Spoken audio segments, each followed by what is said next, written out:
بسم اللہ الرحمن الرحیم۔ شروع اللہ کے نام سے جو بڑا مہربان نہایت رحم کرنے والا ہے۔ ایک دفعہ کا ذکر ہے کہ ایک یہودی کے پاس ایک مسلمان ہیرے تراشنے کا کام کرتا تھا۔ وہ مسلمان بہت زیادہ ایماندار اور نیک تھا۔ یہودی اس مسلمان کی محنت سے بہت زیادہ کماتا تھا اور اسے بدلے میں زیادہ منافع نہیں دیتا تھا، جس کی وجہ سے وہ بہت مشکل سے گھر کا خرچہ پورا کرتا تھا۔ یہودی کے پاس کام کرتے کرتے اس نے اپنی ساری عمر گزار دی اور اس کی بیٹی بھی جوان ہو گئی، اور اس مسلمان نے اپنی بیٹی کی شادی کے لیے یہودی سے کچھ ادھار رقم مانگی۔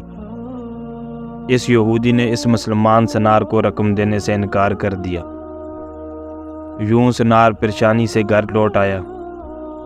جب گھر پہنچا تو اس کی بیوی نے بھی اسے بہت برا بھلا کہا۔ سنار پریشانی کی حالت میں ساری رات سوتا رہا۔ دوسرے دن وہ سنار دکان پر کام کے لیے نہ گیا۔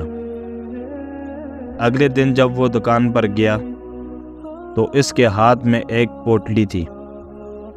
جب اس نے یہ پوٹلی یہودی کے سامنے کھولی تو اس میں ایک قیمتی ہیرا تھا۔ اس ہیرے کو دیکھ کر یہودی حیران ہو گیا اور اس کی طرح دیکھتا چلا گیا۔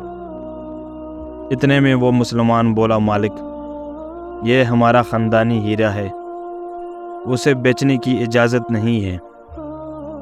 آپ اسے گروی رکھ کر مجھے کچھ رقم دے دیں، میں آپ کو رقم لوٹا کر آپ سے اپنا ہیرا واپس لے لوں گا۔ یوں یہودی اس بات پر راضی ہو گیا۔ جب اس کو کچھ رقم ملی تو اس نے اس رقم سے بیٹی کی شادی کر لی۔ اس کے بعد وہ مسلمان دن رات محنت کر کے قرضے کی رقم واپس کرنے لگ گیا، اور جب سارا قرض اس نے ادا کیا تو اس نے اپنا ہیرا مانگا۔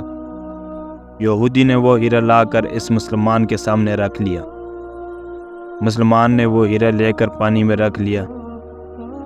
دیکھتے ہی دیکھتے وہ ہیرا پگھل کر ختم ہو گیا۔ پھر اس مسلمان نے کہا، مالک، یہ مصری کی ڈلی تھی جسے میں نے تراش کر اسے ہیرے کا روپ دیا تھا، اور آپ جیسا بڑا سنار بھی اس سے دھوکہ کھا گیا۔ آپ نے میری درخواست پر قرض نہ دیا، جس کی وجہ سے مجھے ایسا کرنا پڑا۔ میں نے آپ کا سارا قرض اتارا، لیکن افسوس کہ آپ نے میری قدر نہ کی، اس لیے ملازمت چھوڑ کر جا رہا ہوں۔ وہ مسلمان وہاں سے ملازمت چھوڑ کر چلا گیا۔